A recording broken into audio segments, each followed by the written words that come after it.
प्रिय विद्यार्थियों, पिछले लेक्चर्स में हमने गैमेटोजेनेसिस, जिसके अंतर्गत स्पर्मेटोजेनेसिस, oogenesis, ये सारे चीज़ों के बारे में पढ़ा और उसके बाद फर्टिलाइजेशन कैसा होता है, क्या प्रक्रिया उसमें होती है, वो सारा कुछ पढ़ा। और अब उसके आगे बढ़ते हैं डेवलपमेंटल बायोलॉजी में कि कैसे आगे निषेचन के पश्चात फिर आगे जाइगोट का निर्माण और उसके बाद भ्रूण का विकास किस प्रकार से होता है, कौन कौन से चरण होते हैं, ये हम अब आगे पढ़ेंगे। तो इसमें सबसे पहले जो प्रक्रिया होती है वो होती है क्लीवेज, यानी कि निषेचन के पश्चात जो जाइगोट बनता है वो जाइगोट जो अभी एक कोशिका के रूप में है, फिर आगे वो एक कोशिका बहुकोशिकीय संरचना में परिवर्तित होती है। और किस प्रकार से ये कोशिका बहुकोशिकीय संरचना में परिवर्तित होती है और आगे क्या क्या घटनाएं होती हैं, वो सब हम इस क्लीवेज के अंतर्गत पढ़ते हैं।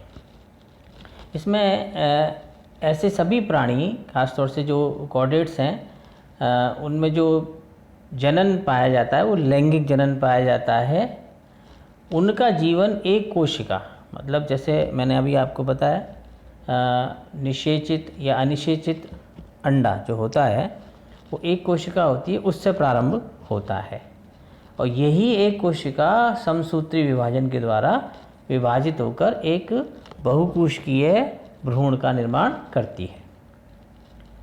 तो ये एक कोशिका होती है, ये निषेचित या अनिषेचित अंडे में होने वाले विभाजन की क्रिया को, ये जो एक कोशिका है इसमें जो विभाजन प्रारंभ होते हैं, इस क्रिया को विदलन कहा जाता है। इंग्लिश में बोलते हैं क्लीवेज।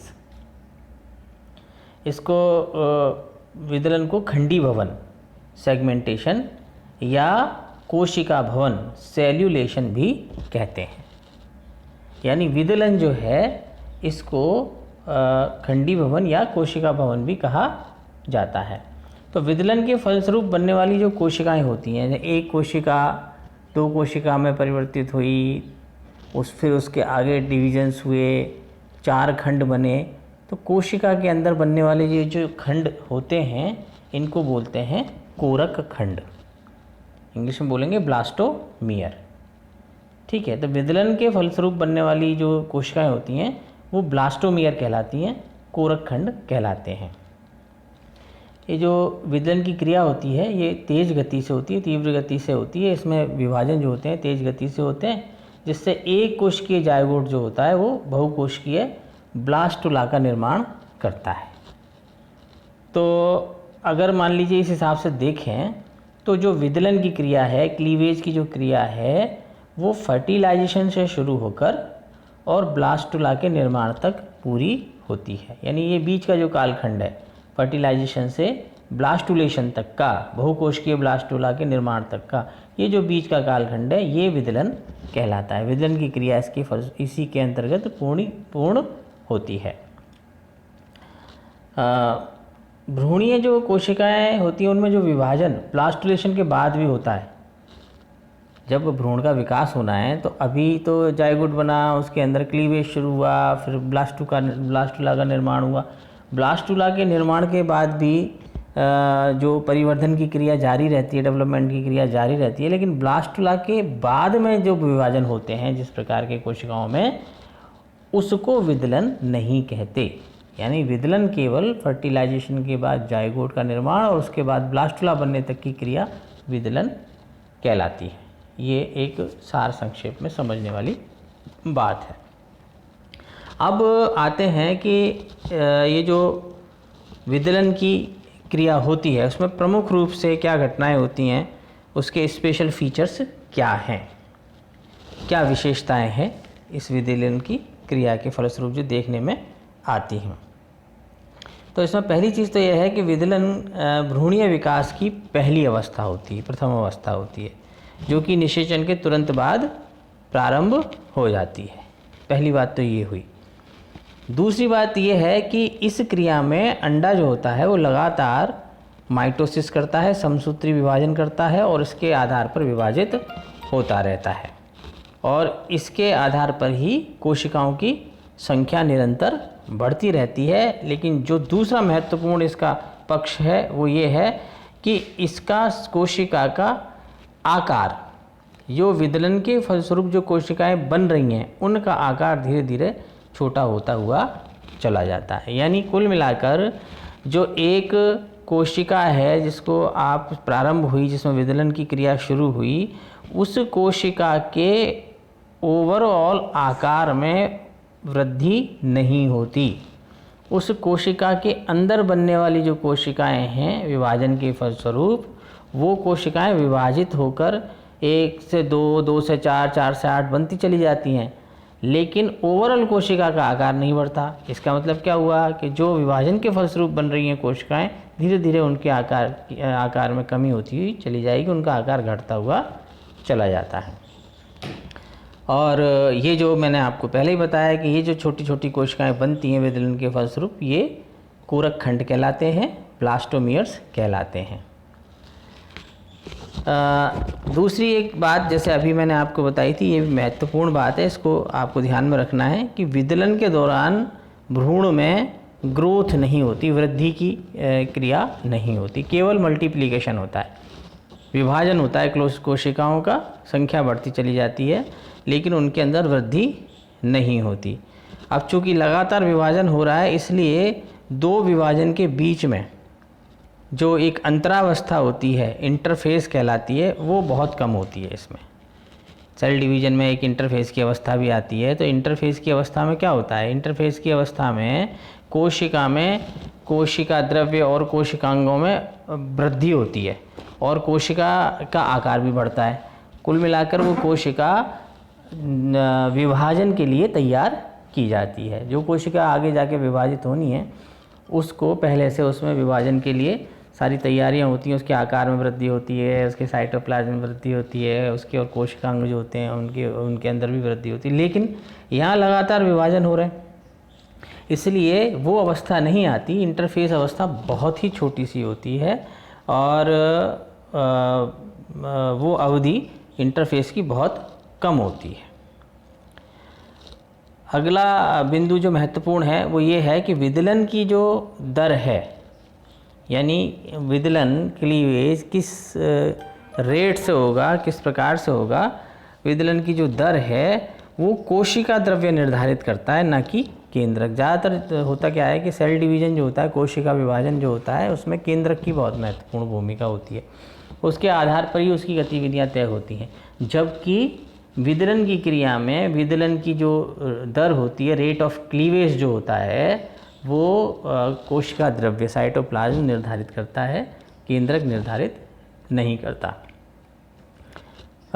विदलन के प्रारंभ में केंद्रक कोशिका द्रव्य का जो अनुपात होता है वो बहुत कम होता है। अर्थात जो जाइगोट होता है, जाइगोट में जो केंद्रक का आयतन होता है उसकी तुलना में कोशिका द्रव्य का आयतन बहुत अधिक होता है।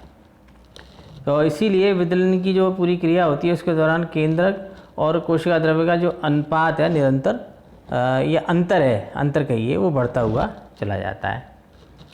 इसी तरह से प्रारंभ में विदलन में जो विभाजन होते हैं वो समकालिक होते हैं, सिंक्रोनस होते हैं, एक ही समय में विभाजन होते रहते हैं लगातार। जैसे एक कोशिका 2 में विभाजित हुई और 2 कोशिका 4 में विभाजित हो गई। अब ये 4 कोशिकाएं हैं, तो चारों कोशिकाएं एक साथ विभाजित होना प्रारंभ करें तो ये सिंक्रोनाइजेशन कहलाता है, समकालिक कहलाता है। परंतु चारों कोशिका अलग अलग समय पर विभाजन प्रारंभ कर रही हैं, तो ये जो असमकालिक जो विभाजन होता है वो प्रारंभ में नहीं होता, प्रारंभ में समकालिक ही होता है, सिंक्रोनस होता है। लेकिन जैसे शीघ्र ही ये विभाजित जो कोशिकाएं हो रही हैं, इनका सिंक्रोनाइजेशन ख़त्म हो जाता है, यानी समकालिकता समाप्त हो जाती है और कोशिकाएं अलग अलग समय पर विभाजित होना प्रारंभ कर देती हैं। यानी शुरू में तो विदलन में सभी कोशिकाओं का विभाजन एक साथ होता है, बाद में इन कोशिकाओं में के समय में अंतर आना प्रारंभ कर देता है, अलग अलग समय पर ये कोशिकाएं विभाजित होने लगती हैं। इसी प्रकार जब ये विदलन की जो क्रिया होती है, इसमें जो संचित खाद्य पदार्थ होते हैं जिनसे कि DNA, RNA और ये सारे ये इनके निर्माण होता है, तो ये सारी प्रक्रिया भी इसके साथ साथ चलती रहती है। यानी कोशिका द्रव्य में संचित खाद्य पदार्थों से, जैसे एमिनो एसिड्स हैं, मोनोसैकेराइड्स हैं और बहुत प्रकार के एंजाइम्स हैं, वसा के अणुओं का, इन सब का निर्माण किया जाता है। ये जो सक्रिय कोशिका द्रव्य है ये लास्ट में अल्टीमेटली इससे जो न्यूक्लियर मटेरियल है, डीएनए, आरएनए और न्यूक्लियो प्रोटीन्स हैं, और इसके अलावा भी जैसे कई प्रकार की प्रोटीन और फॉस्फोलिपिड्स होते हैं, एंजाइम्स होते हैं, इनका निर्माण होता है। और ये रसायन पदार्थ विभाजन के लिए जो आवश्यक संरचनाएं हैं उनका निर्माण करने में सहयोग करते हैं। इसीलिए इसी प्रकार से जब ये क्लीवेज की प्रक्रिया चल रही होती है तो उसमें ऑक्सीजन की भी ज़रूरत ज़्यादा पड़ती है, तो ऑक्सीजन की खपत भी बढ़ जाती है और मेटाबॉलिक एक्टिविटी या मेटाबॉलिक रेट कहें, मेटाबॉलिक उपापचय की जो दर है वो भी बढ़ जाती है। इसी प्रकार से एक और महत्वपूर्ण फीचर है इसका, वो ये है कि विदलन के परिणाम स्वरूप जो बहुकोशिकीय है, मल्टी सेलुलर, एक खोखली सी एक गुहायुक्त गेंद के समान संरचना का जिसका निर्माण होता है उसको बोलते हैं ब्लास्टुला, या हिंदी में बोलेंगे कोरक। और इसके अंदर जो खोखला स्थान है, जो एक गुहा है, उसको बोलते हैं कोरक गुहा, ब्लास्टोसील। तो क्लीवेज का प्रारंभ होना अल्टीमेटली ब्लास्टुला के निर्माण पर जाकर पूर्ण होता है।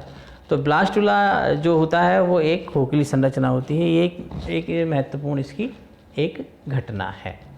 अब बात आती है कि ये जो विभाजन हो रहा है लगातार कोशिकाओं में, तो ये जो विभाजन है जिसको हम क्लीवेज बोल रहे हैं, विदलन बोल रहे हैं, इसमें और समसूत्री विभाजन में क्या अंतर होता है? ये एक प्रश्न उठ सकता है मन में कि भाई माइटोसिस है, उसमें भी कोशिका विभाजित हो रही है, 1 से 2, 2 से 4 इस तरह से कोशिकाओं का विभाजन हो रहा है, तो उसको हम क्लीवेज क्यों नहीं कह सकते? या यहाँ हम इसको क्लीवेज कह रहे हैं तो इसको सेल डिवीजन क्यों नहीं कह सकते? तो difference between cleavage and mitosis क्या है? तो इसके कुछ अंतर हैं जो थोड़े से आपको समझने होंगे। जैसे कि सामान्य जो समसूत्री विभाजन में क्या होता है कि जो पुत्री कोशिका होती है उसके आकार में वृद्धि कर लेती है और एक मैचुरेशन को प्राप्त होकर फिर दोबारा से विभाजित होना प्रारंभ कर देती है। सबसे बड़ी चीज़ ये है, जैसे एक कोशिका 2 में विभाजित हुई, 2 कोशिकाएं, फिर उनमें दोनों कोशिकाओं में अलग अलग डेवलपमेंट शुरू होगा, ग्रोथ शुरू हो जाएगी और फिर से वो मैच्योरिटी को प्राप्त होकर वो फिर विभाजित होना शुरू हो जाती हैं। तो इसमें क्या होता है कि जो कोशिकाएं होती हैं उनका एक निश्चित जो आकार है वो बना रहता है, जबकि विदलन में ऐसा नहीं होता। विदलन में क्या होता है, हर विभाजन के बाद में कोशिका का आकार अपनी पूर्ववर्ती कोशिका से छोटा होता चला जाता है। ठीक है, तो जैसे ये है, सीधी सी बात है कि कोई संचित आपके पास पदार्थ है, आपने उसको बांटना शुरू किया तो धीरे धीरे कहीं उसके परिमाण में वृद्धि तो हो नहीं रही है, कहीं और से सप्लाई तो हो नहीं रही, जितना है उतना बांट रहे हो तो धीरे धीरे करके वो कम ही होता चला जाएगा और समाप्त हो जाएगा। विदलन में विभाजन के पश्चात कोशिका के आकार में वृद्धि नहीं होती। एक तो ये महत्वपूर्ण अंतर है जो मैंने आपको पहले भी बताया है माइटोसिस में और क्लीवेज में। इसके अलावा विदलन के द्वारा जो उत्पन्न कोरक खंड होते हैं उन कोरक खंडों में भी वृद्धि नहीं होती, यानी उनमें वृद्धि नहीं होगी तो 2 विभाजन के बीच वाली इंटरफेस की अवस्था जो अंतरावस्था वो भी बहुत छोटी हो जाएगी, जबकि माइटोसिस में वो की क्रिया में वो बड़ी होती है। ऐसे ही तीसरा महत्वपूर्ण अंतर यह है कि विदलन की जो इंटरफेस अवस्था होती है उसमें केवल एस प्रावस्था ही पाई जाती है, जबकि समसूत्री विभाजन जो होता है, माइटोसिस जो होती है, इसकी इंटरफेस में G1, S व G2 प्रावस्थाएं पाई जाती हैं। ऐसे ही सामान्य समसूत्री विभाजन में केंद्रकीय विभाजन, जिसको कैरियोकाइनेसिस भी बोलते हैं, उसके तुरंत बाद साइटोकाइनेसिस शुरू हो जाती है। कोशिका द्रव्य का भी विभाजन हो जाता है, पहले केंद्रकीय विभाजन होगा, फिर कोशिका द्रव्य का विभाजन हो जाएगा समसूत्री विभाजन के दौरान। परंतु कई प्राणियों में विदलन जब होता है उसमें जो केंद्रकीय विभाजन होता है, कैरियोकाइनेसिस होती है, उसके तुरंत बाद कोशिका द्रव्य का विभाजन नहीं होता, साइटोकाइनेसिस नहीं होती। यानी कोशिका द्रव्य विभाजन से पूर्व ही अगला केंद्रकीय विभाजन प्रारंभ हो जाता है। यानी एक बार केंद्रकीय विभाजन हुआ तो साइटोकाइनेसिस भी होनी चाहिए, साइटोकाइनेसिस तो दोबारा हुई नहीं और अगला केंद्रकीय विभाजन प्रारंभ हो गया। ऐसी अवस्थाएं कुछ प्राणियों में विदलन के दौरान देखने को मिलती हैं। इसी प्रकार से विदलन के प्रारंभ में केंद्रक का आकार जो होता है वो बड़ा होता है, जबकि समसूत्री विभाजन में केंद्रक प्रारंभ से ही छोटा होता है। उसके केंद्रक का आकार में कोई अप्रत्याशित वृद्धि नहीं होती है। विदलन में केंद्रक और कोशिका द्रव्य अनुपात कहें या कहें कि इनके बीच का जो आनुपातिक अंतर है वो बढ़ता जाता है, जबकि इसमें समसूत्री विभाजन में ये स्थिर बना रहता है, लगभग एक समान बना रहता है। विदलन में प्रारंभ में, जैसे मैंने आपको पहले भी बताया, प्रारंभ में जो विभाजन होते हैं वो समकालिक होते हैं, तुल्यकालिक होते हैं, ऐसे मान लीजिए, है ना, सिंक्रोनस होते हैं, और बाद में ये अतुल्यकालिक हो जाते हैं, असमकालिक हो जाते हैं। लेकिन जो समसूत्री विभाजन होता है उसमें ये हमेशा तुल्यकालिक ही होते हैं, समकालिक ही होते हैं, सिंक्रोनस ही होते हैं, उनमें किसी प्रकार का अंतर नहीं आता है। अब आते हैं रेट ऑफ क्लीवेज के ऊपर। विदलन की जो दर होती है वो किस प्रकार से निर्धारित होती है। तो ये क्या है, अलग अलग प्राणियों में अलग अलग प्रकार की दर देखने को मिलती है। जैसे उदाहरण के लिए जैसे गोल्ड फिश है मछलियों में, उसमें ये विभाजन प्रति 20 मिनट के अंतराल पे होता है।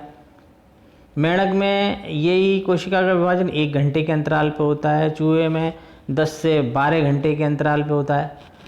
और वैसे देखो तो अधिकांश प्राणियों में विकास की जो प्रारंभिक अवस्थाएं होती है उसमें विदलन की दर तेज होती है और समकालिक होती है, और बाद में ये थोड़ी सी धीमी पड़ जाती है और एसिंक्रोनस हो जाती है, असमकालिक या अनियमित भी कह सकते हैं इसको, वो हो जाती है। और ख़ास तौर से विदलन की जो दर है ना वो उसकी इंटरफेज यानी अंतर अवस्था और इन्वर्स प्रोपोर्शनल व्युत्क्रमानुपाती होती है। कुल मिला के ये है कि जो इसकी जो रेट है वो रेट, पहली बात तो ये है कि सब प्राणियों में अलग अलग होती है। प्रारंभ में सिंक्रोनस होती है, बाद में एसिंक्रोनस हो जाती है, और इंटरफेस अवस्था जो होती है उसके व्युत्क्रमानुपाती होती है।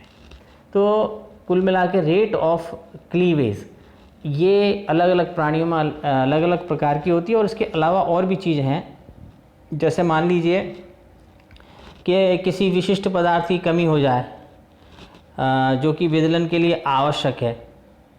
अंडे का निषेचन हुआ, निषेचन के बाद कोशिका द्रव्य में जो अलग अलग प्रकार के पदार्थ और भी उपस्थित रहते हैं जो कि विदलन में जिनकी महत्वपूर्ण भूमिका होती है, उसमें कोई कमी आ जाए तो भी ये अंतर अवस्था जो होती है वो विदलन की जो रेट होती है वो रेट बढ़ जाती है, धीमा हो जाता है, उसकी विदलन की दर धीमी हो जाती है। और कभी कभी जैसे क्या है कि विदलन होने में जो इंटरफेस की अवस्था तो बहुत छोटी होती है ही, और भी यदि छोटी हो जाए तो विदलन की दर जो होती है वो थोड़ी सी तेज़ भी हो जाती है। और जैसे इसी दौरान जैसे मैंने आपको बताया था कि विदलन में डीएनए का संश्लेषण भी होता है, आरएनए का संश्लेषण जैसे पदार्थ जो होते हैं ये भी होते हैं। तो ये कभी कभी जैसे पता लगा कि आरएनए का संश्लेषण है, प्रोटीन का संश्लेषण है, ये रासायनिक पदार्थों के संश्लेषण धीमे हो जाते हैं, कभी कभी नहीं भी होते हैं, क्योंकि अंतर अवस्था अवधि में ही इन पदार्थों का संश्लेषण होना होता है। और अंतर अवस्था ना के बराबर होती है या बहुत कम होती है, तो उसमें आरएनए आदि का संश्लेषण नहीं हो पाता है। और ये जैसे मैंने पहले भी बताया था कि जो विदलन की दर है वो केंद्रक तय नहीं करता, उसका कोशिका द्रव्य तय करता है। इसके अलावा जो क्लाइमेटिक फैक्टर्स होते हैं, जैसे तापमान है, तापमान जो होता है वो भी विदलन की दर को बहुत प्रभावित करता है। अगर तापमान में वृद्धि हो जाए तो विदलन की दर बढ़ जाती है एक निश्चित सीमा तक। बहुत अधिक वृद्धि होगी तो अलग बात है, फिर तो वो असहनीय होगा उसके लिए, लेकिन एक निश्चित सीमा तक तापमान में यदि वृद्धि होती है तो विदलन की दर जो होती है वो बढ़ जाती है। और इसी तरह यदि तापमान एक निश्चित सीमा से तक कम हो जाता है तो विदलन की दर जो है वो घट जाती है। और तापमान से ही श्वसन या ऑक्सीकारी जो मेटाबॉलिक एक्टिविटीज़ होती हैं वो भी प्रभावित होती हैं। ये भी विदलन की दर को प्रभावित करती है। ऑक्सीजन की अनुपस्थिति या मान लीजिए कार्बन डाइऑक्साइड की उपस्थिति ज़्यादा हो गई तो ये भी इन गैसों की उपस्थिति और उपलब्धता और क्वांटिटी के आधार पर भी विदलन की दर प्रभावित होती है। तो ये हुआ रेट ऑफ क्लीवेज। अब और क्या क्या घटनाएं क्लीवेज के अंतर्गत होती हैं ये हम अब अगले चैप्टर में पढ़ेंगे। Thank you.